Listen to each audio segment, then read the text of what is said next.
Do you think anywhere on Earth will be safe during the next phase of the lockdown/Great Reset? Stay tuned so we can tell you our opinion. Shalom, family. Shalom. Yes, welcome to the channel, guys.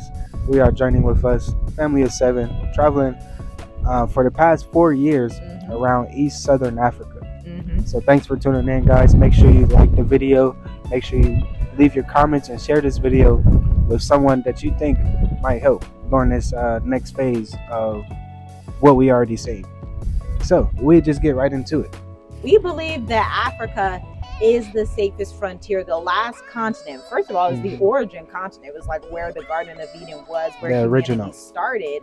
And you know, being that the Most High knows the end from the beginning, we can only come to the conclusion that Africa will also be the last frontier in the end when this Great Reset takes place, when these lockdowns happen. Now, we've already gone through a global lockdown. Actually, we've gone through like 3 global lockdowns, but it's crazy how this next phase is going to be worse. How can we guarantee it's going to be worse? Well, they got 3 different sicknesses out right now, and one may actually be a plague directly from the hands of the Most High. The one that we've heard about and been talking about on our channel is Mpox. They say that originated in Central Africa and Congo. The next one is the mosquito-borne illness, the equine, the triple E, equine encephalitis, guys.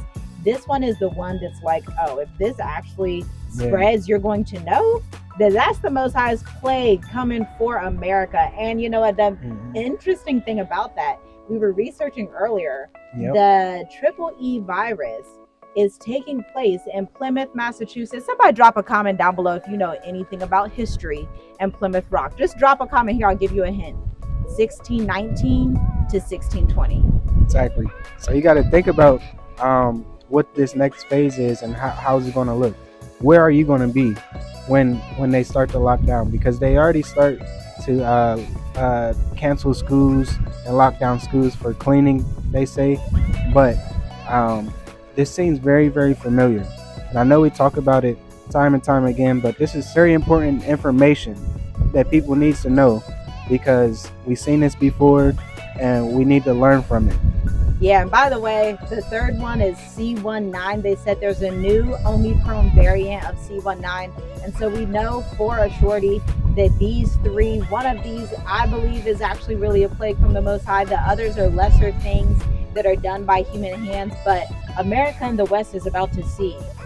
When you act like Yah, you're going to see the judgment of Yah enter into Plymouth Rock. Like, that's just mind-blowing. But anyway, aside from that, this Great Reset, this next phase of the lockdown, you can escape it because there's always a Goshen. You can go back to your Bible and find that. It's very foundational, simple principles that you will find just if you only read the book of Genesis. You didn't even have to look at Revelation 12 or Jeremiah 50 and 51 or the end of Micah, the end of Zechariah. You didn't even have to look at all those promises to know that there is going to be a Goshen. And a few Goshens that we have found in Africa, one is Rwanda. Why do we say Rwanda? Rwanda is on the least corrupt list. It's the cleanest country in Africa, and the systems work. You're not going to face a lot of heavy corruption, a lot of just outrageous greed and bureaucracy and these little fires that you're going to have to put out. Nobody wants to deal with that in the Great Reset. Exactly. So you got to really do your research about which countries will be safe in Africa. And we believe the whole continent will be safe, but which countries will fit for you? So as she said, Rwanda, you have to think about the least corrupt countries and the countries that is well developed, so you will be more familiar with the flow of things coming from the West or coming from the Western system, because that would just get you more ahead. That would get you more in tune with the environment. So you have to think about where you'll be comfortable. Look at 2020, just how when everything was locked down, which countries was open, which presidents and which heads of states and stuff like that was standing up to the virus called C19. So for us, we knew Tanzania was open, Madagascar was open. So you have to look at countries that is similar to that, and that's pretty much our second choice is probably Madagascar. Our first one was Rwanda, and our second one is Madagascar. Madagascar is gorgeous, okay? And I'm just saying this from the photos and videos. I'd love to visit very soon, but if you have a work permit, a student visa, and you're planning from the basis and the foundation of seeing, okay, I don't want to think just 3 months to 6 months in Africa. I want to take this from a long-term standpoint of a couple years, like 5 to 10 years. That foundation, and that's the mindset that you should have when you're looking to go into African countries. And so you're not going to necessarily want to do visa runs, silly things like that. We did that when we were in Tanzania in like the very beginning days of 2020. But there comes a time where you have to use strategy to move to Africa and to stay in Africa long-term sustainably. Part of that is looking at these work permits, looking at these different visas, these different premium visas, these different self-employed visas, these different perks you have if you come in investing in agriculture, investing in information technology, investing in finance, teaching. These are the ideals that you want to leave the West with, so that when you merge to Africa, you don't have to go back and you can live in this community during the time of the Great Reset, and the community is going to watch out for you. Exactly. Because you're providing value. Yeah, you said it. This next phase, you have to know what you're going to do for the next 5 to 10 years. Because as we see before in 2020, Yep.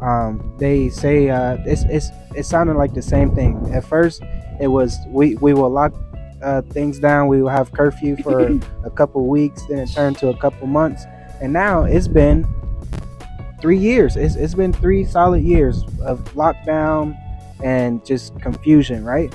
So you have to really think about where do you want to be for the next 5 years, for the next 10 years. Ooh, right. And the next country, we have Rwanda, we have Madagascar. The next country is actually the country that we are in. Exactly. Now, we're not going to say this one out loud. You're going to have to subscribe to members only for $7 per month to get instant access to the 25 plus videos and behind the scenes of why we left Tanzania. Although we still invest there, we left there for a specific reason. And so if you're serious about moving to Africa and you're like, I need to understand the state of the diaspora in Africa right now, go ahead and check out members only for $7 a month. So we have Rwanda, Madagascar, the country we are in, and the next one would have to be Botswana. Visa free for Americans. Botswana. Least corrupt country in Africa on that list. Botswana is one that not a lot of people think about. I mean, in America, I don't think I even thought about Botswana at all when I thought about moving to Africa. I thought South Africa, I thought Ghana. Those were like the top 2. Then we ended up going to Tanzania. But we have some friends that are in Botswana, and we've seen how things are going in Botswana, even from a research standpoint. And it could be a good one for you, especially if you are a teacher and educator, if you're someone that's in information technology and people don't really know about that country. That tells you right there, if people aren't really talking about it, you may want to check it out, as long as it's on what list? The least corrupt African countries list, okay? The final advice, motivation for the people that are seeing, they're in Massachusetts, they're on Plymouth Rock right now, and they're like, oh man, voluntary lockdown, not again. What do I do? Where should I go? What mindset should I have? They're like, oh man, what do I do? What are you gonna tell them? I would say you see what already happened. You have to just be prepared for the next 5 years. It's probably going to be longer. It's going to be a longer lockdown than before. So look into these countries that we mentioned, so you can have your residency or your citizenship. You have to start looking at things like that for a long-term stay. Yep. It's not going to be a year at a time. You should really try to look into countries that will accept you for at least 2 years to 5 years. Yeah, at least, because there are some incredible visas out here, 5-year, 10-year self-employed residents. Y'all, go ahead and get your second citizenship, your second residence, have multiple residences. Go ahead and live your best life. What you waiting for? Yes. So if you enjoyed this video, guys, make sure you like, comment, share, subscribe, and we'll talk to you in the next one. Shalom. Shalom, shalom.